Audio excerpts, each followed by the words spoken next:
Hello.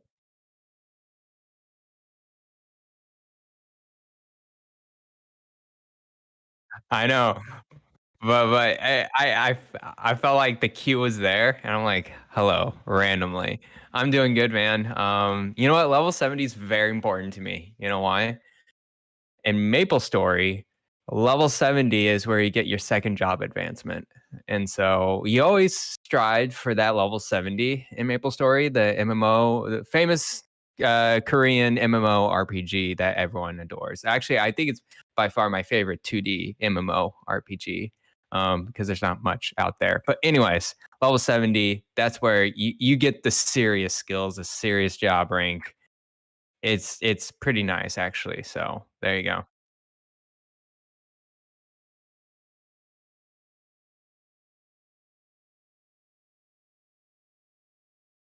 So we're prepped for all the raids. All right, that sounds good. I'm down with that. Mm.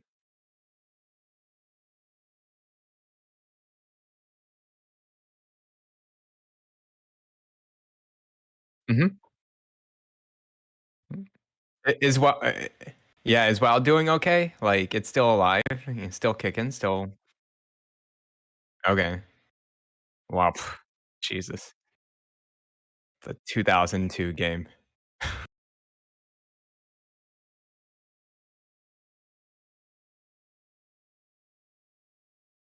Ooh.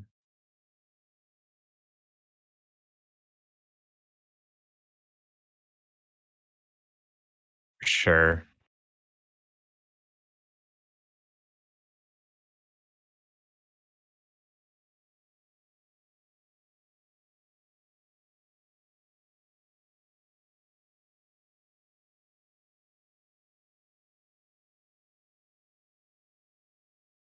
Ryan,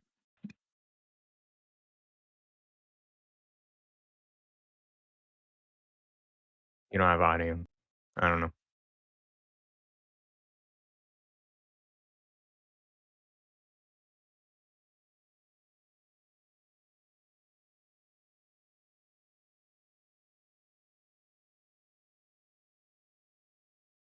Okay.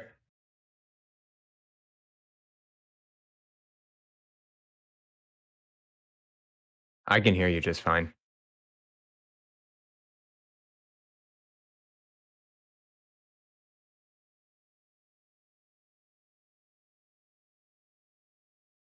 No, the microphone's not that we can hear you. I can hear you. It's just, yeah.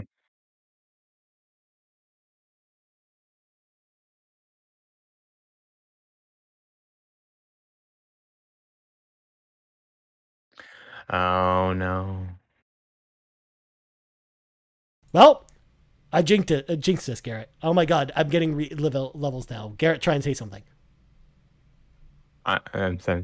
Okay, cool. I like that's audio on you. So let me fix a couple things, and then we will Oh, start the show well, we over. got it. We got it. Yeah, We got it. You're on yeah. now. Okay, cool. Because I guess in the middle of me talking, so because in the middle of me talking, Garrett, because I was getting Mhm. levels when I first started talking, and then I didn't look down for a bit, so I didn't notice that they went out. Yeah. But it actually just removed my microphone from OBS like Oh, midstream. So isn't OBS great? That is I, some great the software. best part is, folks at home, because we'll let people behind the veil with us, of course, as we start as we're starting the show. I actually joked with Garrett before the show. I was like, OBS never causes us any problems because we were talking about LBS versus Melon, and Yeah. clearly There you go. clearly I jinxed us. But You jinxed us. I had to totally All start my right then. recording over as far as my audio recording. So Okay. um, You want me to restart the recording too? no, you I don't can need do to that. restart. The only one who needs to restart is Okay. me. But I'm basically just gonna have to do the intro of the show all over again. Go for it. All right, cool. So That sounds good. we're gonna roll back a few minutes. We're gonna roll the show back. So greetings, fellow travelers. Welcome to the 70th. Oh God, I can't even see the show name right. The 7th level of the RPG cave. Greetings, fellow travelers. Welcome to the 70th level of the RPG Cave. I'm one of your hosts, Ryan Turford, the level 99 human archmage, and I'm joined, as always, by the level 99 elf medic, Mr. Garret Bland. Garret, how are you doing on this lovely, lovely Tuesday evening? It's not like we've had to do this intro like 3 times over again. Of course not. We're crashing and burning in the seams. There is fire going behind me right now. I'm that dog in the kitchen that's burning everything, and this is fine. This is how it is. This is what life is. But I'm managing. How about you, Ryan? I'm doing well. It was shorts weather yesterday here in Toronto. It was 22 degrees outside. It's pretty cold here, actually. Wow. I mean, to be fair, when Sean Capri told me it was like minus 26 where he is, I'm just like, dang, son, that's I'm glad I'm over here. Because him and I usually have like similar, levels of weather. When it snows there, usually it's snowing here. But no, man, it's been a brisk fall, but it's like a 45 here. Isn't that crazy? That's pretty cool. That is pretty Sorry, 45 degrees Fahrenheit for you Canadians. I should certainly hope it's not 45 degrees Celsius. Otherwise, you'd be out there melting, Garret, which no one wants that. Also, speaking of the This Is Fine dog, I don't know if you knew this. I have a plushie of that dog in my office. You do? Just in case, everything goes to heck. I know that dog is. You have that dog with you to comfort you. That's good. Exactly. Of course. I kind of need that at home too. With all the problems with the stream today. But enough about all that. We should probably get into the show proper. So, folks at home, if you want to support the show, there's a number of awesome ways to do that. Number one, if you're watching the live stream right now over at youtube.com/carpoolgaming, don't forget to like the video, subscribe to the channel, and then ding, ding, ding, ring that bell to be notified whenever we go live or whenever we put a new video, like the plethora of God of War Ragnarok content that's happening tomorrow. There's a lot of it. We already put up our review, but then we've got another review discussion going live tomorrow, as well as like a 5 tips about God of War thing, as well as just a video review or a video unboxing from me. So lots of God of War stuff happening tomorrow on the channel. So if you're interested in God of War, come back to the channel for that stuff. I heard it's good. I heard it's good too. I haven't played it yet. So yeah, I haven't played it either. I Court heard and Matt it's have good, been playing it though. They both tell me pretty good things about it. I mean, too busy playing Sonic, Garret, to be able to care about God of War at this point. Just no, please. We can't talk about that blue hedgehog. Also, if you're listening on audio feeds, don't forget to subscribe to us there as well, and don't forget to rate us 5 stars if you're listening on Apple Podcasts or Spotify. It helps the show get discovered. It just helps us, grab a new audience of people in the car with us.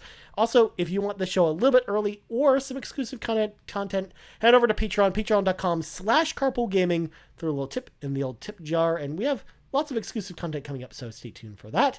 And then also, we have a merch store. If you want an RPG Cave shirt or an Xbox Drive t-shirt or any other Carpool Gaming branded merch, head over to our merch store, bit.ly/CPG merch. And then last but not least, Extra Life is officially over. It happened this weekend in Rome, New York. But first of all, I want to acknowledge the huge outpouring of support we had over the weekend, where we reached our first goal for fundraising, which was $5,000.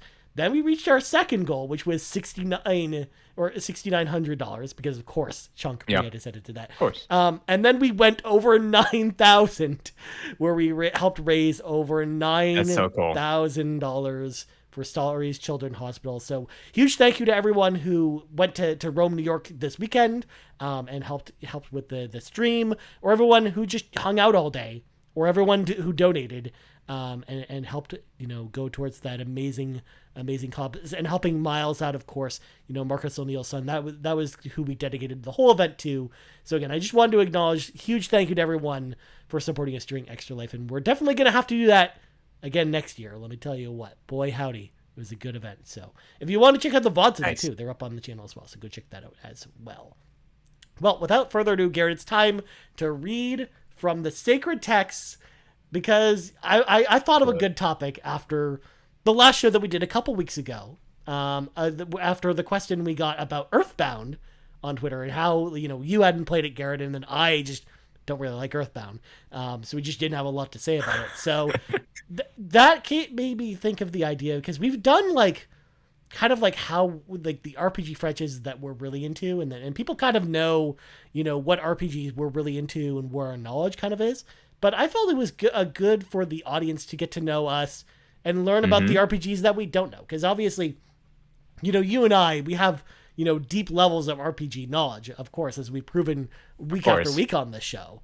But we don't know everything. We haven't played every game that's out there. And in fact, there's a lot of glaring holes, I think, in our RPG knowledge, or gaps. And I want to talk about, better know it. some of those series, or if there are specific consoles we missed out, our console generations, things like that.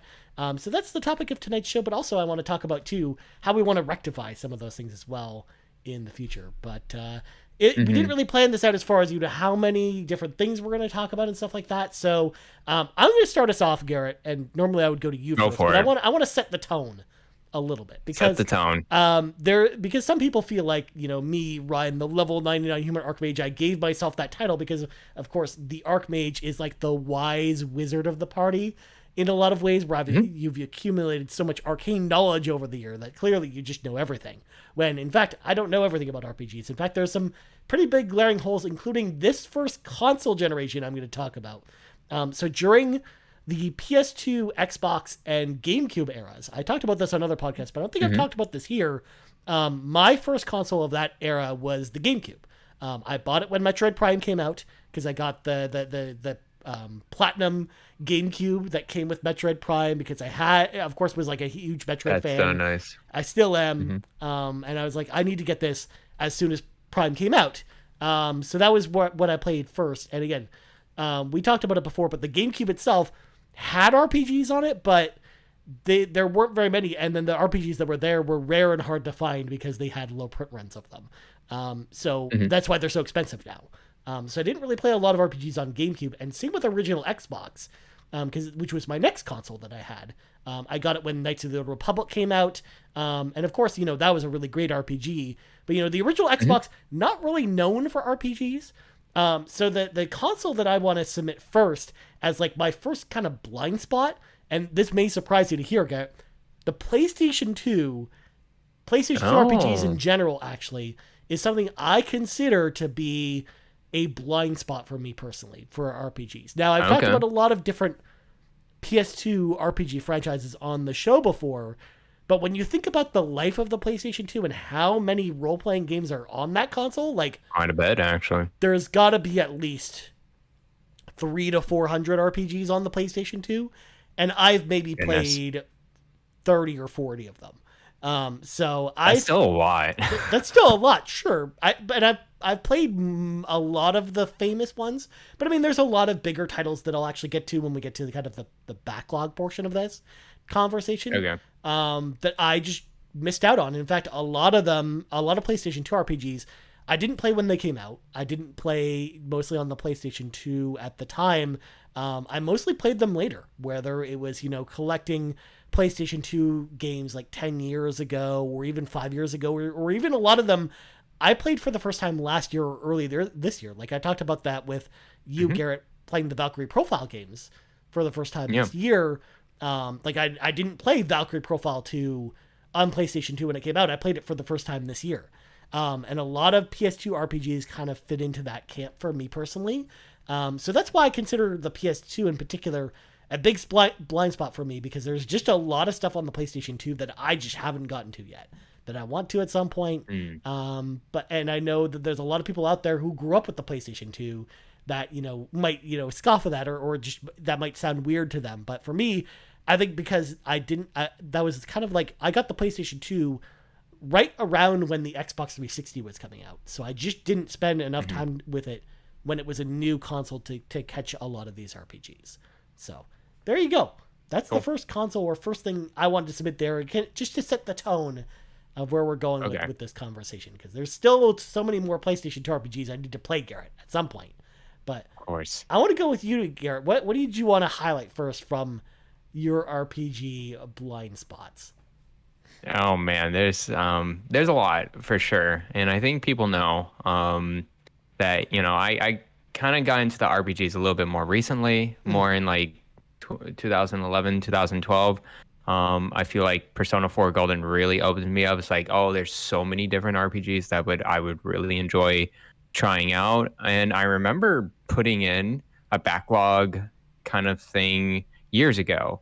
In a little application called GG App.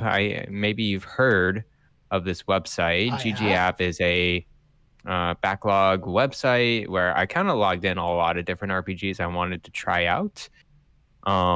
And there's a lot of different series I haven't even touched, but the ones that I think people are going to be like, they're going to be punctured at the heart, like hardcore. And I got to say this, and I'm going to put two together, actually, two big series together. Okay. One is Final Fantasy, is one of the biggest blind spots I've ever have in RPGs.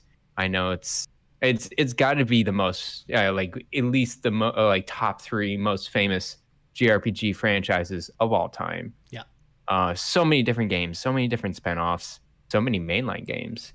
And I'm still excited for Final Fantasy. I don't know. I just love the kind of the atmosphere around it, the obscurity of it. Final Fantasy VII Remake, what I played was really fun. But I do want to kind of just tap into that series, man, because I think I'm just missing the discussion a lot. Mm-hmm. Like every time I hear about Final Fantasy, I'm like, oh, I can't talk about it because I haven't played it yet. I haven't played Final Fantasy. Well, I heard all of them are pretty good. Maybe the later ones are not as great, but I heard they're still fine. They're not terrible games. So the nice I thing definitely want to dig into it. Garrett, as well, is they're so different from each other. Like the first like 8 or 9 Final Fantasies are similar because they're all very traditional turn-based kind of RPGs. But then when you get past 10, they tried to do something different both with the combat and the story with each one from there, while having kind of similar themes between them. So in theory, like even if like the original like Final Fantasy series didn't jive with you with the turn-based games, like some of the newer ones might jive a little bit better, to the point now where like Final Fantasy 16 looks like Devil May Cry coming out next year. Who like because like the combat designer from Devil May Cry is doing the combat. It's in there. 16. Yeah. So it's just like, yeah, there's like a whole crazy plethora of like games for Final Fantasy to choose from. But sorry, I didn't mean to interrupt you with that. I did. No, you're totally right. So I just give you guys a brief history of where I've attempted with Final Fantasy. The first one, Final Fantasy IV, the complete collection. I have it on PlayStation Vita. Probably played 4 or 5 hours of it and just kind of dropped out. Mm-hmm. I think it was just a matter of I was playing it on the side. Like I was playing it in the bus, and like I kind of just, when I play on the bus with the Vita, I kind of just pick a game and just kind of try it out. It's kind of like Game Pass for me. It's like, oh, let me try this game and see if I can get really into it. It was less of a commitment, more of a just like, here's some extra time, let me try this out. And it was fine. I should probably go back to it. It was actually pretty good. And then Final Fantasy VII Classic, I have it on Switch, complete. I've gone through a good portion of it, I think a couple years back. I just kind of dropped off and need to go back to it for sure. I think that's the first game I want to go back to. If any Final Fantasy, it'll be Final Fantasy VII Classic. And then I've also tried Final Fantasy X, which is it's garbage to me. I kind of just tried to play on my Vita, and I was like, no, I don't want to play this stupid ball game. This is the most obscure thing, and so it's just so I don't even understand what's going on in the game. So I understand. The best one is you're describing like the more normal one, which is 10, and you're not describing 10-2, where you play as like a pop singer, and you and your pop singer friends are on a journey to go rescue the main character from Final Fantasy X, and then you change your clothes, and then it gives you a different abilities and stuff. Yeah, it's great. Yeah, and I have 12 on Steam I want to try out, and I have 15 as well on Steam that I want to try out. So that's all the Final Fantasy games. I do have 7 Remake. I also have on PlayStation 5. So yeah, that's a big blind spot. And the other blind spot, I'll go briefly over Dragon Quest. Mm-hmm. I really want to get into the series. I like classic style JRPGs, and Dragon Quest is definitely one of the hallmarks, the higher end classic JRPGs, especially the latest one. It was a Dragon Quest 11. I definitely want to play. I haven't really started getting into it, but that's one of those like I really would like to get into it more. I did play Dragon Quest 9 on DS for a good bit. probably like 30 hours or something like that, and just kind of dropped off. But that's still, again, a big series. I know 7 and 8 are well regarded. I also have. But I haven't just gotten to it because I know they're long RPGs. And so if you want to get into it, you got to like make some time for it, give some commitment. But yeah, those are the two big series from Square Enix that I kind of just not gotten into too much. Nice. So there you go. Yeah, I mean, Final Fantasy, again, like that's the type of thing where you could almost pick any of them and just have fun with it because, again, they're not really connected or anything like that. So you don't have to worry about, replaying a whole bunch of different games. Like the only ones that are connected are the ones that are numbered sequels, like 13-2 or 10-2 and stuff like that. So that's really the only ones you really have to worry about when it comes to Final Fantasy and Dragon Quest. The interesting about Dragon Quest, I think I've mentioned this on the show before, is that Dragon Quest 11 plays the same as Dragon Quest 1.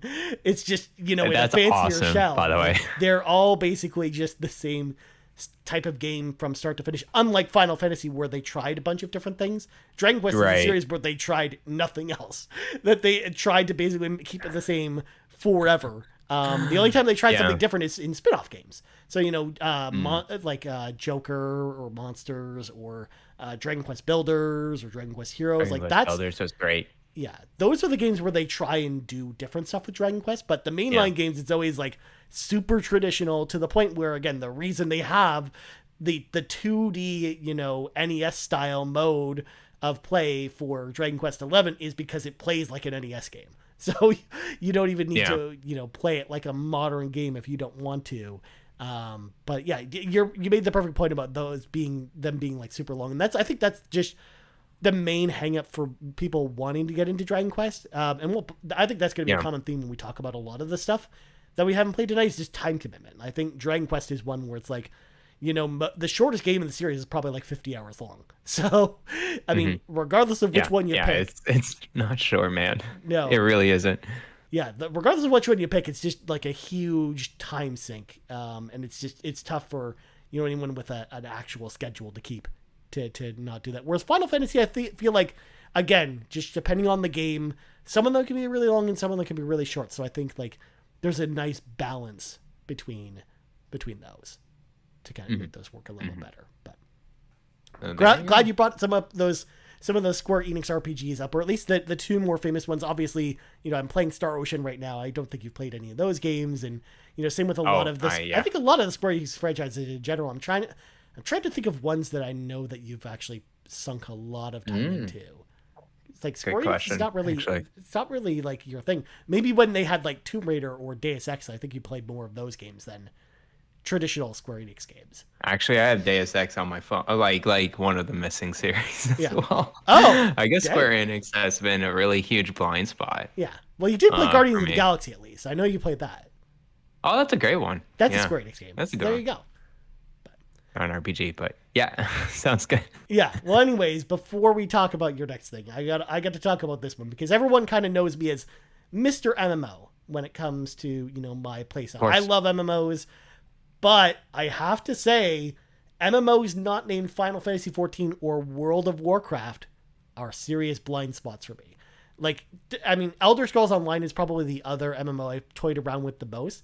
But even then, I can't tell you anything about the systems in Elder Scrolls Online or a lot about the game just in general. And a lot of MMOs kind of fill that void because, honestly, when a MMO really hooks me in the way that, Final Fantasy XIV or World of Warcraft have, I'm less inclined to want to try other ones, especially because I know how much of a time sink other MMOs are. If you're thinking about, Dragon Quest taking like 100 hours to finish Dragon Quest 11, for example, thinking about, Guild Wars 2 and how it takes, 200 to 400 hours to get to max level. And then you've got a whole bunch of stuff beyond that. Like there's just a lot of MMOs just require so much time to get into that I just haven't really ventured too far into that space outside of, the main games that I played, or again, picking up a random MMO for 5 hours and then putting it down and then never playing it again. And that I feel like is not enough to really know enough about the game to really get like a firm grasp on the game systems and stuff like that. Like you're not even out of the tutorial area in most of the MMOs that I'm talking about in that point. So I really feel like even though I talk a lot about MMOs and how much I love them, truthfully, when I'm talking about that, it's mostly me just talking about World of Warcraft and Final Fantasy 14. Like, those are the games that, I don't know, like, they're the MMOs that I really enjoy playing. And I know that those are the ones that I'm comfortable sinking a lot of time into. So that's why I had to include that in there. The thing with MMOs, they really want your time. Yeah. Like, that's kind of the point. I mean, yeah, as a point with games in general and gacha games for sure. But MMO RPGs, like, how can we get the player count engaged as long as they can? So it kind of makes sense that an MMO RPG person, they're not, I mean, they're not shifting from Guild Wars 2 to Final Fantasy 14 to WoW constantly. There are some people like that, though, but I'm just not that person. Oh, man. That sounds like a rough life. I know a lot of people that are into MMOs, are into, like, a lot of new different ones too. Like, was it Lost World? Yeah. Or New World. New World. Sorry. And then Lost Ark as well. Yeah. That's another one. So I know a lot of people stream that too, and they just go through raids and parties or whatever. But man, yeah, it's such a time commitment with these MMORPGs. That's why I'm just, ESO is fine for me just to, like, get in and, like, if I'm in the mood, just play a little bit and get out. But it is a serious time commitment. And once you're in even one MMORPG, let alone 6 or 7 other ones that are out there actively right now. So yeah, and it's one of those things too where also, my RPG playing habits have definitely changed over the last 10 or 15 years. I haven't had like anything close to a top level gaming PC, in a very, very, very long time. Like, it's been a long time since I've really been like a PC gamer in a lot of ways. And that's where most of the MMOs are as well. So that plays into it a little bit as well, because we don't have, Lost Ark on console. We don't have New World on console, things like that. So it is also tougher to really explore the MMO space in the position I am, where I basically have like very lightweight laptops because of the place where I live and stuff like that plays into that a little bit. So that definitely plays into Makes why sense. I haven't I don't dabble in a lot of MMOs as well, because it's not just the time commitment either. It's just I don't have the system requirements to play a lot of them either. So makes sense. But yeah, I know I know people who Garrett who literally like they don't play other games. They just play MMOs. Yeah, they just play MMORPGs. And they go between MMO to MMO because of the way the MMO content cycle works. There's a lot of times there's downtime in content. Like, there's breaks in content. Like, Final Fantasy 14, they come out with a new patch like every couple months with new content. But what do you do when you run out of stuff to do at the end of the month? Oh, well, you just go play World of Warcraft and play the new content there. And then when you're done that, you then go play the new content in New World, and then you go and play the new content in ESO. Like, that's kind of the cycle a lot of people who are really into MMOs, who only play MMOs, get into. But I'm definitely, again, not that person, because, again, I basically have to devote all my time to just playing MMOs, and I don't want to be that person at this point. I want to play other games. I want to play Sonic Frontiers, and I wouldn't have time to do that if I played MMOs all the time. There you go. Second Sonic reference in this episode, Garrett. In fact, I'm waiting for you to bust out. I'm losing 5 years every time. I'm waiting for you to bust out Sonic Chronicles: The Dark Brotherhood as being part of your backlog later in the show. I'm ready for that moment to happen, Garrett. Just keep it in, Gary. It's okay. Calm down. All right. Also, shout out to Seth Sturgill in the chat who says, yes, Ryan, Sonic Frontiers is so good. You're absolutely right, Seth. Oh my God. I've been hearing it so much on Twitter. I'm about to like roll my eyes out of my head right now. It's just good for you guys. You guys got a Sonic game above a 70. Congratulations. Hey, that's progress. It's the same progress I said was made with Star Ocean when Star Ocean The Divine Force got above a 50. I mean, that's progress, okay? Star Ocean got above. Oh yeah. And no, also, to be honest with you, they've been getting a bad rap. Star Ocean and the Divine Force also got a 73, by the way. Just throwing it out there. But anyways, okay. Garrett, what about you? What's next on your RPG blind spots, my friend? I'm about to hurt a lot of people with this one too. So I think I could be unseated as an RPG Cave co-host if I mention this, but I will mention this. BioWare in general just has BioWare? been a blind spot. Like, not any specific games, just BioWare as a company? You're just like, I just haven't played any of their games. The company itself, BioWare. I mean, I wasn't really into RPGs when they were doing it at the time. So Star Wars, Knights of the Old Republic, um, as well as Legacy of Kain, including Mass Effect and Dragon Age. I have played Dragon Age 1, so Sean, please spare me. You don't have to, spare me through the head just yet. I have played Dragon Age 1 to completion. Very great game. But I have not played the rest. And I definitely want to because BioWare sounds like my kind of alley, actually, because, I do like Western RPGs. I like choice. I like player agency. And that's what these games are kind of all about is like getting a party together, making choices. I played Mass Effect in the Mass Effect, remake or whatever, the trilogy. Yeah. I played it like 4 or 5 hours in, and I was super into it. It's just I had other games I was playing at the time, so kind of wasn't into it. But I think, talking about it now in this podcast, I'm like, that sounds really fun. I think I want to go back to Mass Effect 1 because I remember going through those dialogue choices, and man, was it so much fun to pick a choice and figure out what the reactions are and which squad members join me and which ones try to chop my head off. It was actually kind of fun. So definitely want to get into back into Mass Effect. Dragon Age is kind of a loosey goose. Like I played the first one. I heard the second one is kind of weird just because it's a very, very fast game development. So, and you may not like it, you may not.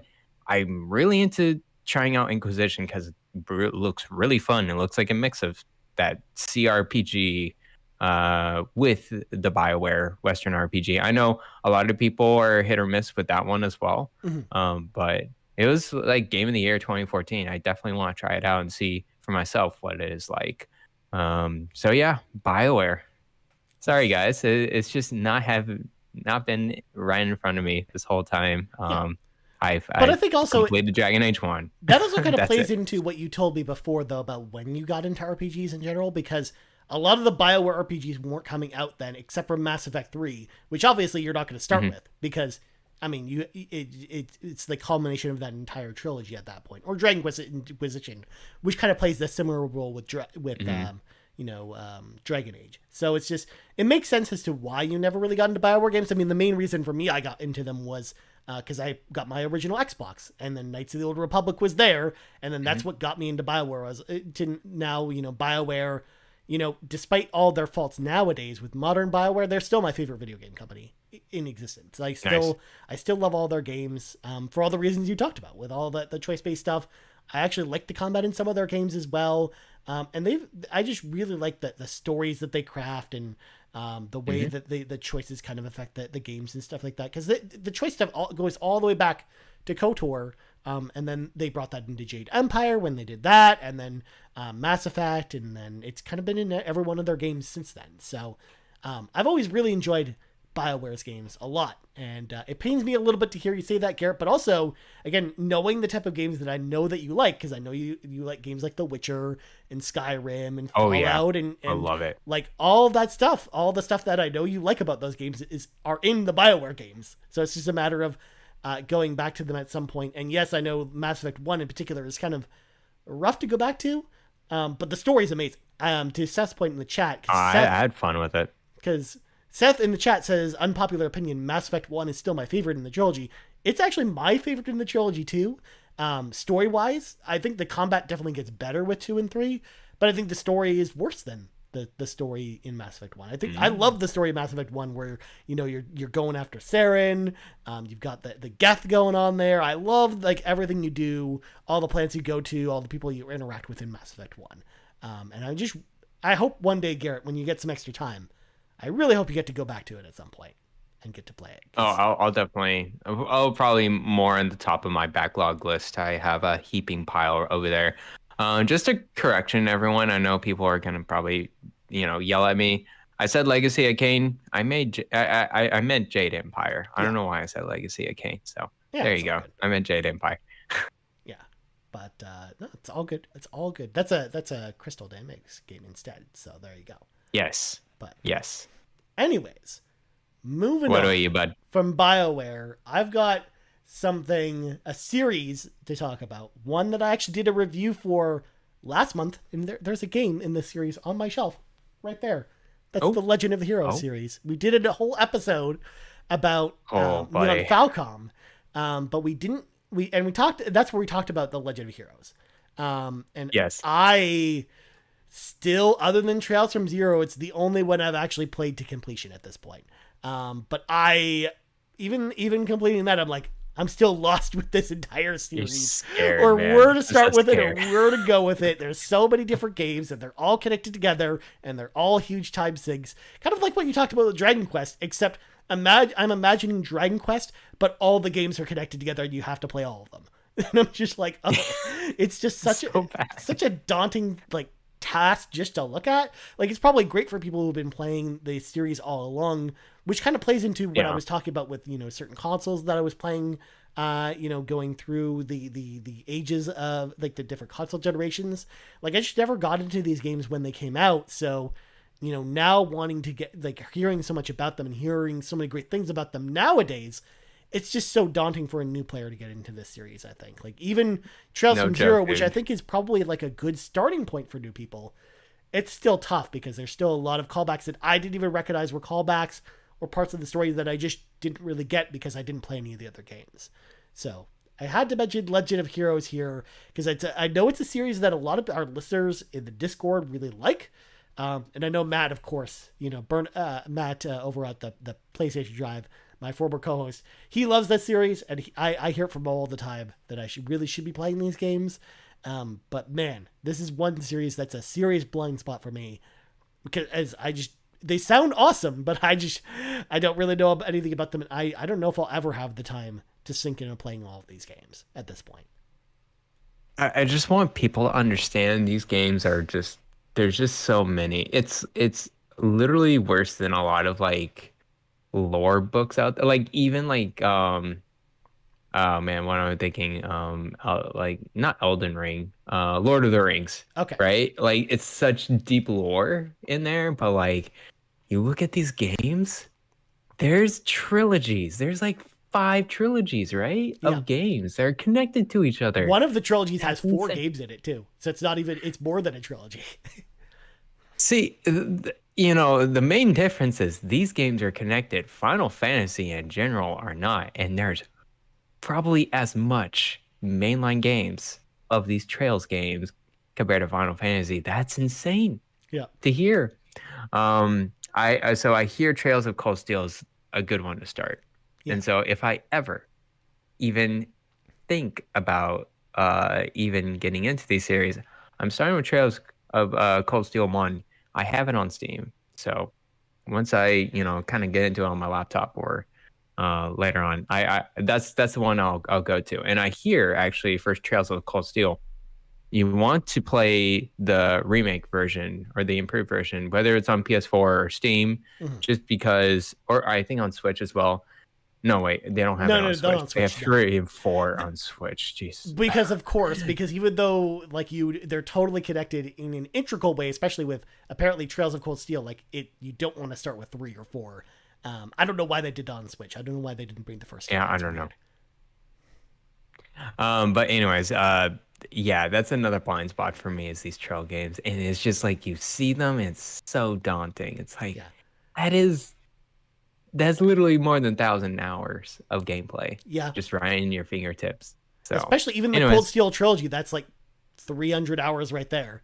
So that's 4 games. Yeah. And I hear you do, this is what I hear. You do 1 and 2, and then you go back to other series, play all of those trilogies. Then you go back to 3 and 4 of Trails of Cold Steel. I'm like, that sounds terrible. That sounds abysmal. I don't want to do that. But I want to try out the first one at least, because I hear it's fun. I hear the gameplay is fun. You bring up a good point as well, because like when I was doing the review discussion with Kevin and Matt about Trails from Zero, like Matt was telling me like a bunch of characters in that, or like villains or heroes in the Trails of Cold Steel series, and then this kind of gives their backstory, and it's just like, there's a lot of games like even that didn't even come out in North America too, that you also need to like, or go read like up on to kind of be, part of the story. Again, you're kind of rolling your eyes at this point, Garrett. Where I'm just like, yeah, it's too much. It's too much. Even for someone like me who's got a lot of free time, I'm like, nope, I'm good. I'm probably like, if I go back to your point, I might play the Trails of Cold Steel games at some point, or I think we may actually be reviewing Trails from Azure next year, which is the sequel to Trails from Zero, which I'm totally fine probably playing too, because that story apparently picks up after Trails from Zero, so I probably won't be too lost on that. Cool. So I'm excited to play that one. But again, just this whole series, I'm like, nah, I'm good. It's too much, man. Walking away. So much. All right, Garrett, what's next on your list, my friend? All right, I got another one for you. So Trails Games was in my list as well. I think another one I want to mention, just briefly, and I definitely, it's one of those series that I have been dabbled into, but I didn't really fully commit, so it is still a blind spot. Even though I've mentioned some of it, it's I actually have both of these games, Valkyria Chronicles 1 and 4. I have 4 on Switch. I have 1 on PlayStation 4, the remake. And I really enjoy these type of games. I do like these turn-based, cover-based, like shooter XCOM like games. Actually, XCOM's another blind side, but I like these types of games, and I'm surprised I haven't played one of these Valkyria Chronicles games to completion. I've gotten a good portion in like 20 or 30%, but I haven't gotten all the way through all the missions or whatsoever. So I just want to mention that they're great games. I hear they're great and they're doable. I think why I mention them is because I really want to go back to them as well. Like I definitely 4. I have it on Switch. I want to go through that. That's probably be I say that's probably going to be my next game, but probably not. I got so many on Switch. You got a little too many things. I mean, Sonic Frontiers is right there waiting for you, Garrett. Jesus Christ. I just can't put this Sonic. All right, I'm calling the Sonic Frontiers Armistice. I will not mention it again for the rest of the episode. I feel like Ryan's just beating me up with the Sonic the Hedgehog. It's just really on my mind. Okay, I've been playing it all day. It's like, you will fight this. Basically. But anyways, yes, Valkyria Chronicles 1 and 4. Those are my blind sides, and I wish I want to go back to them, and that's why I'm mentioning them on this podcast. I think this is more of like not an intervention, like what is it, like an anonymous, like Alcohol Anonymous, Backlog Anonymous. Yeah. That's a good one. Backlog Anonymous. That's what we're doing today. It's like, guys, I haven't been to my Valkyria Chronicles. Anyways, that's what I wanted to mention. Yeah, those are good ones to pick though, by the way, before you move on, because I really like those games as well, but I also haven't played Valkyria Chronicles 2 and 3, which were PSP games. Those ones I really want to get to, but I played 1 and 4, really, really enjoyed them. And they're also games as well where, like, similar to Final Fantasy, where even though they exist kind of in the same war, like each game takes place with a different kind of brigade in the war itself, and they're not really connected together either. Got it. So yeah, that's a quick series I wanted to mention. How much more do you got left? Do you have a lot more? I got a few more series. Okay. Why don't you go for it? Okay, sure. So, another one, Garrett, is actually a entire console generation as well. So another one kind of like the PS2. And this one, you might get a little sad about this one when I tell this story, but I have to tell it the way it is. So, when the DS and the PSP were coming out, I remember, seeing the Nintendo DS and just like, man, what the heck is this thing even? Like this weird clamshell thing. There's a clock on it. Why would I ever want to play games on that when the PSP is right there? Like, look how fancy the PSP is. It's got these cool controls on it. There's an analog nub. It's got Jeanne d'Arc on it. Come on. So I actually, for the most part, didn't really play any Nintendo DS when it was brand new. I had a Nintendo DS when the DS Lite came out, and I had 3 games for it. One of them was Tetris DS, and then one of them was Zelda Phantom Hourglass, which was a game. Okay. Let me tell you what. Yeah, and sure. Then the other one, and then the other one was Zelda Spirit Tracks. Those were the 3 games I had for the Nintendo DS before the 3DS generation. So wow, it's another console just like the PS2 where I talked about, where I didn't really play the DS as it was out, and the DS was out for a long time, and it has a It was, ton yeah. of RPGs on it, just like the PS2 does. It's kind of in that ballpark Yeah. where there's probably like 200 RPGs plus on the DS, and it had like a lot of, JRPG franchises that returned for the first time that I, would have loved to play the sequel stuff, but I just didn't even know that they came out on PS2.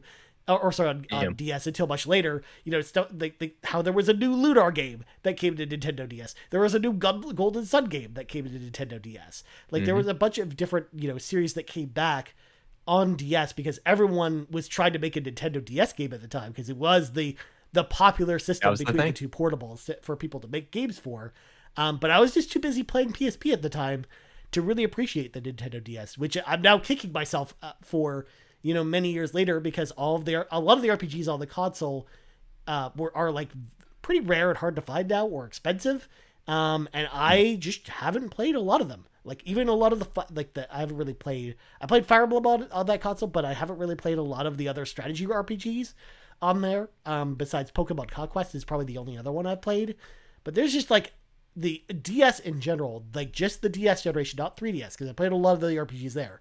But the DS generation in particular is a big blind spot for me where I just don't really know a lot about the RPGs in general on DS. Like I didn't play the Pokemon games there. I didn't play a lot of the different RPGs we got on Nintendo DS. So it was just one of those consoles where I totally missed the boat on at that point. I was too busy playing. You didn't play the Sonic RPG on DS. Oh, I did play that. I forgot about that. But again, I wasn't mentioning it because of the Sonic Armatist, Garrett. But yes, we've thrown that down in the podcast for sure. Clearly. But yeah, so there's just a lot of DS stuff I just haven't played yet, and I'm kind of playing catch up at this point. But it's just there's only so much time to pull out a Nintendo DS at this point and play RPGs on it. But that's definitely DS was interesting, man. Yeah. I haven't played too much RPGs, to be honest with you, on the DS as well. Man, that came out when I was in like 7th grade. And so, yeah, that was 2006 or something like that. Yeah. 2005, 2006. Well, it was earlier than 2006. I remember, it was like 2004, 2005 at the time. Because it was before the 360 came out. Because I remember the PSP. Okay, so it must be 2004 then. Yeah. No, it's not 2004 for me. It was either 2004 or 2005. But I also, because I remember with the PSP at the time, the big selling point for the PSP, which came out like the same year as the DS, was it was on par with the PlayStation 2 as far as graphics were concerned. While the PS2 was still out. Like that was the main reason why so many people were excited. That's pretty revolutionary at the time. Yeah. Yeah, there's a lot of so DS is kind of this like we talk a lot about 3DS and 3DS RPGs. There are probably 3 or 4 times more game volume in general in the DS library. Yeah. There are just so many DS games in there, and I haven't. Yeah, I'm with you. I haven't been playing too much of like a diversity of DS games. Of course, I played the Pokemon games on DS, and then Dragon Quest and Pokemon Conquest, and that's pretty much it for the variety of RPGs I've played on DS. But there's just so much, as you said. I played Dragon Quest as well. But yeah, and there's a lot of actually remake and classical releases on DS that are pretty nice, like the Final Fantasy. I like a lot of Final Fantasy games as well as Chrono Trigger. Mm-hmm. That's a good DS port of the game for sure. So yeah, if people have a DS, take a look at what's out there. Maybe you can go to the local shop and find some DS games still. But yeah, I know they're getting expensive too, just because of how the way things are now with Nintendo DS. And it's kind of, you don't see DSs around. You still see 3DSs, and those are backwards compatible, which is nice. So yeah, but yeah, that's a good pull. Yeah, and especially like the DS in particular, the other problem that we run into nowadays too is there's so many counterfeit games out there too that it's like it's tough to even you're going to spend a whole bunch of money on a game and then it ends up being a counterfeit and barely working by the time you get it. So that's rough. Yeah, there's a lot of problems with buying DS games now where it's just like it's not worth the investment probably to get a lot of these games. And then I just wish like I wish, and it hurts me to say this again, but I kind of wish the Wii U was more popular, because then we were getting a lot of the DS games on Wii U Virtual Console. And we could have gotten more of them if, the Wii U was more popular or more people were playing it. So we could have, because I actually think that's a good solution to play some of those games. Like that's where I played Fire Emblem, for example, on the DS. The remake of Shadow Dragon. That's cool. Was on Wii U Virtual Console rather than playing it on my DS, because the Fire Emblem physical copy is like $200, and I don't feel like paying that. I was just like, I'll pay $5 to play it on my Wii U. Thank you very much, and it plays just fine because it's a strategy RPG. But anyways, Garrett, I've only got one more left to go before we get to kind of the backlog section. So what do you got for me? I want to get into more of the Dark Souls, and a huge blind spot is the Dark Souls and Bloodborne games. So I just wanted to mention that. Like, I played a little bit of Bloodborne, realized it's not my cup of tea. So that is a huge blind side, and I wish I had the amount of passion that these other guys have, or other people have, for Dark Souls series, and just in general these kinds of games, because they look so fun. Actually, it looks really fun just like streaming it out or whatever. So rewarding. But basically, sorry, I think there was like a bug on me or something. Anyways, but basically,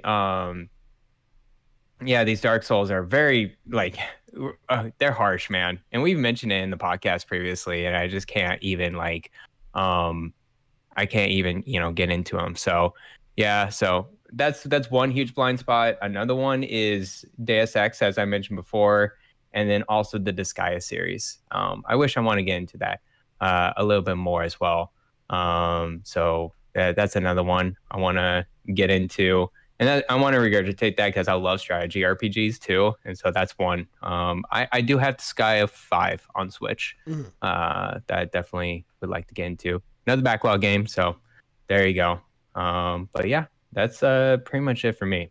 What about you, Ryan? Nice. So last one, and we've talked about this on the show before, so I'm going to keep this a little bit brief, but I want to reiterate it here, just for everyone to hear this. CRPGs just in general. So Pillars of Eternity, Divinity Original Sin, Icewind Dale, Baldur's Gate, like just CRPGs in general have never really been my thing. They've never really clicked with me. So a lot of times when one comes out, I'm just like, I don't even bother to try it or play it. I mean, it's a genre that, was very, very popular, and it's really like gained resurgence in the last 5 or 10 years at this point, where we actually have a question about CRPGs in a little bit that we'll get to.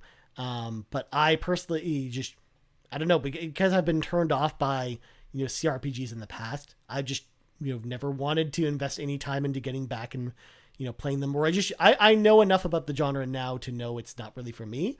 But in turn, it makes it a huge blind spot for me personally, because, if you were to ask me, for detailed information about, something like Disco Elysium or like any of the modern CRPGs, I honestly wouldn't be able to tell you anything about them as well. So it's definitely like a big blind spot for me. And again, you can definitely tell from this conversation as well that a lot of these choices of us not dipping into specific franchises or games or series, a lot of that just stems with maybe we tried one of these types of games before, and it made us realize maybe this isn't for us. Like your Soulsborne example definitely fits that bill. And I'm kind of in that same camp as well.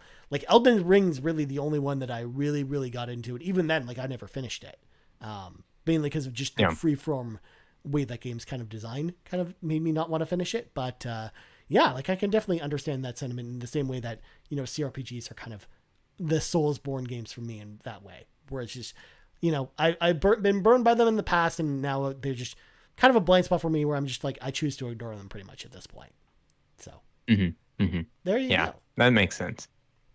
Well, I think now that we've got kind of our blind spots out of the way, and I'm sure there's definitely more that we're not mentioning anyways, but the show has to end at some point, Garrett. So I want to talk a little bit about forever. I want to talk about our backlogs, because there are definitely we're not going to go into our full backlogs, but I want to talk about at least some of the games from our backlogs that, we've never played, that it's almost a crime or a travesty that they're there, and that we would want to, rectify at some point. So one of the ones I wanted to highlight on my backlog, and it's a series we've talked about before on the show, Garrett, Fire Emblem. I've never played either Fire Emblem Path of Radiance or Radiant Dawn. So the GameCube Fire Emblem Me game neither. Yeah. or the Wii Fire Emblem game. And those are like seriously on my backlog. I really, really, really want to play those because I've heard amazing things about them. But it's just, I mean, they're so stupidly expensive at this point that, you know, I haven't gone out and made the purchase yet. But at some point, you know, if I ever find a good deal on them, I want to go and get them and play them. Because I love the Fire Emblem series and I've heard great things about these ones, but I've just never got a chance to play them. So they are definitely on the backlog for me. But give me some of your backlog games, Garrett, before I dive further. Well, at least one I want to just like kind of go through and plan out the rest of the year and beginning of the year next year is that I want to finish up Sparks of Hope, Mario plus Rabbids Sparks of Hope on Switch. The next one I'll play is Pokemon, Scarlet and Violet. Day one, I'll definitely be on there. And then the next one is the backlog game, be Triangle Strategy. Nice. I want to wrap that up too. And then Fire Emblem Three Hopes is another one I want to go to, but I just haven't had much time around there. And then hopefully, I don't think I'll squeeze all those games in there, but that'll lead me into Fire Emblem Engage early next year. So I do have a tight schedule going on from now till late January is those 4 Switch games, 5 Switch games all like compact together. So we'll see how that goes. That's some of the backlogs. The recent backlog is Fire Emblem Three Hopes and Triangle Strategy, where the 2 Switch games I kind of just missed this year. And the hilarious thing about that, Garrett, is that now that you said it, I can't believe we're like 3 months away from Fire Emblem Engage at this point. Like we're 3 months away from we're close. Game. Like we're like crazy close at this point. In fact, there's only 2 more months left in the year, which it still just boggles my mind that we're that close to the end. Don't remind me. Yeah, it's crazy. But actually, you know what? You did a good plan. So I'm gonna map out the rest of my year, you know, with games, and most of them aren't RPGs at this point. But you know, I'm playing Sonic because of course I am. But then I'm almost finished Star Ocean, the Divine Force. I'm in like great. I'm like the PlayStation 5 says I'm 88% through the campaign at this point because it gives you like a percentage of how far you are through the game. So I feel like I'm going to wrap it probably this weekend. And again, I'm really enjoying that game, believe it or not. But then I've got Pentiment coming up from Microsoft next week, which I'm excited to check out from Obsidian. And then I've also got Tactics Ogre on Friday, which I'm super excited to check out. I hope it's really good. Again, the original game is really good on PSP. So I'm just hoping that there's a remake, you know, does that justice and is really good. And then after that, you know, going forward, I want to play God of War, you know, after I'm done all the games I just mentioned. So hopefully all that will round out November, and then into December, I've got, you know, Marvel's Midnight Suns, that I'm actually really excited to check out. That's from the XCOM developers on December 1st. That should lead me into Final Fantasy VII Crisis Core Reunion, which happens in the middle of the month. And then Callisto Chronicles got to fit in there somewhere because I'm excited to play that because I love horror games. And that'll basically take you right to Christmas at that point. And then from there, that'll be the end of the year. We got all the next year's games like Fire Emblem and Dead Space Remake and Forspoken and just a ton of stuff in January to play at this point. And then on top of that, I do want to finish playing The Third Birthday, which is the third Parasite Eve game. I've played it before, but I've never actually finished it. So I'm actually in the process of finding time to carve out to play that on my commute. And then I want to play Bayonetta at some point too. So there you go. I've got a pretty big list for the rest of the year, Garrett, to get through. That sounds pretty packed. So, wow. That's the backlog for you. Exactly. But then recent one. I've also even got, you know, other games on my backlog that that my goal is to finish in the next 6 months. So I've also got Persona 1 and 2. I really want to go back and play the old Persona games. Cause I've only played like the first hour or two of them, but I've never, you know, finished them or anything like that. And the PSP remakes are really good versions of those. So I do want to play them at some point. And then the Dot Hack series, you know, speaking of MMOs, I actually recently picked up the first of the 4 Dot Hack games on PlayStation 2. And I really want to go through those games as well, because I just haven't really played them yet. So they're on the docket as well at some point. Probably in the next 6 months I want to play those. 'Cause You know what's also on my backlog, Ryan? Golden Sun.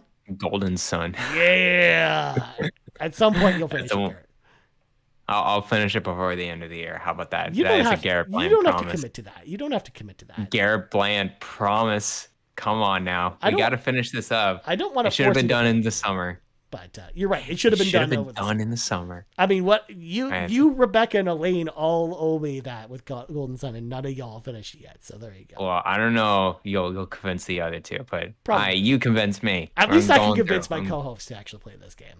And There you go. Next up, we gotta get you to play Golden Sun: The Lost Age, which is basically the sequel that plays immediately after the first game. In fact, they're basically just two games meant to just be one game that they split into two games. So there you go. Of course they did. Of course they did. But anyways, anything else you want to touch on with the backlog before we move on to listener questions, Garrett? No, man, I kind of like just spill out the. I feel like I just went to a confession, just like I went into the church of RPGs and went straight into that altar and just confessed my sins. Please forgive me, and I will definitely try to get back to the backlog for sure.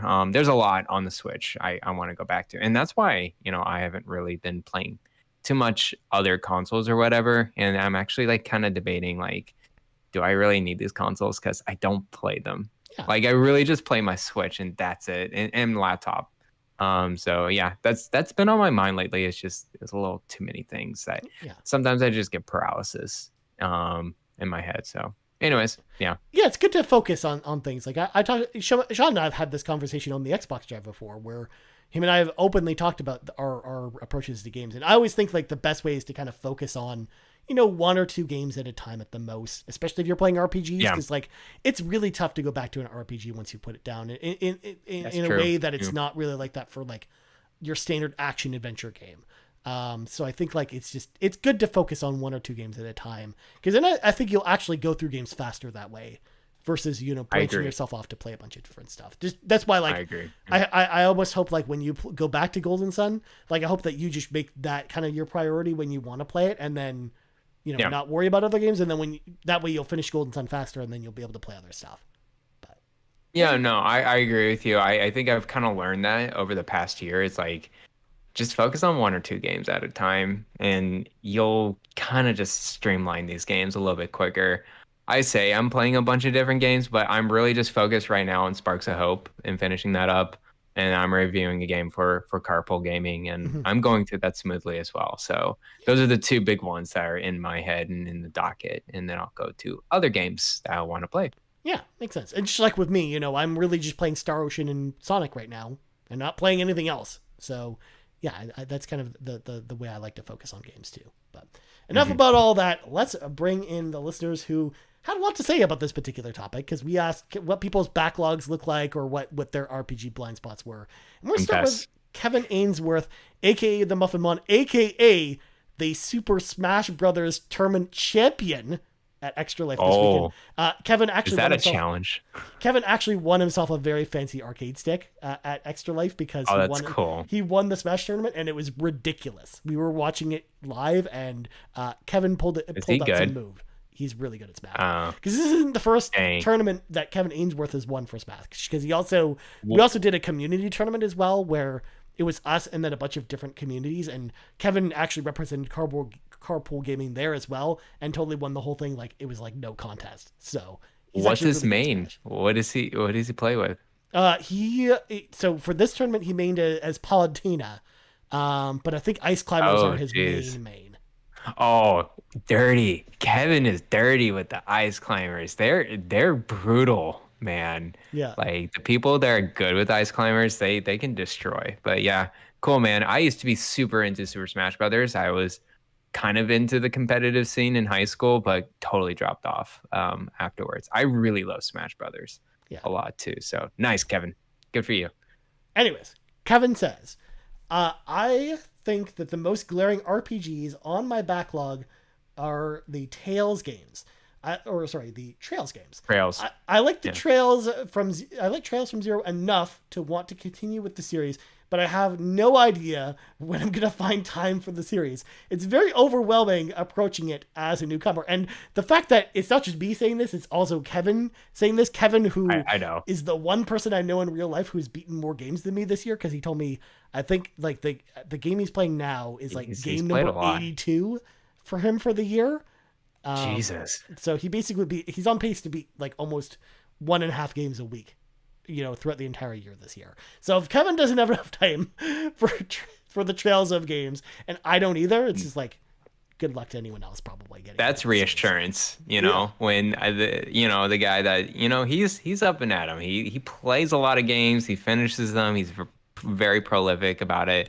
And he's even saying, that's daunting. That's intimidating. It's like, all right, then. I thank you for validating my feeling for this series. Yeah, you can feel less bad about it now, Garrett. You just don't even worry about it. We're all kind of in the same boat, I think, with the Trails of games. But next up, we got Blaze Knight on the Discord, who says, would be a much shorter list, but I just had to say what isn't on the backlog anymore. I have a bad habit of falling off of RPGs before they end. And as I get older and have less time to put into them before they fall off. Some notable ones I need to finish are Lost Odyssey, Blue Dragon, Trials of Mana, and most of the Final Fantasy series. So Blaze Knight is kind of like a kindred spirit for you, Garrett, where he's just like, I need to play most of the Final Fantasy games because I just haven't really played them at this point. Yep. But no, I feel you, man. It's hard to stick to these RPGs to the end if it's not catching your interest. After a while. So, or again, if you're not doing what I talked about, where you're not really focusing on it as well, like if another game comes out that you want to play, it's just like, well, you might put it down and then never go back to it at that point. Like that's the problem you kind of run into with some RPGs, which is why you need you need to be a little more you need to just be cognizant of like knowing, okay, this new game is great, but I need to go back and if I'm ever going to finish this RPG, I need to go back to it at some point. Mm-hmm. Next up, we got Skycatcher Gaming, who says, so I only started playing RPGs 3 years ago and probably will never play all the RPG games on my backlog.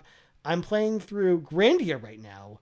Ironically, it was not on my backlog, but started as part of a Game of the Month on a Discord channel that he's part of.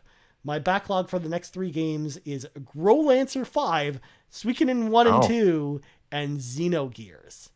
Those are some good games on that list there at Skycatcher Gaming. And actually it's interesting too, because like Skycatcher has been a part of our community for a little while now, and we've kind of seen them talk about a lot of different RPGs and stuff with us and have a lot of questions as like an RPG kind of newbie, which is just cool to see and kind of interact, because I love hearing stuff like this after like going back and playing all these older games and stuff like that, while also kind of dabbling in some of the newer stuff as well. And you're definitely picking some interesting ones, Skycatcher Gaming, with Suikoden 1 and 2 or Growlancer.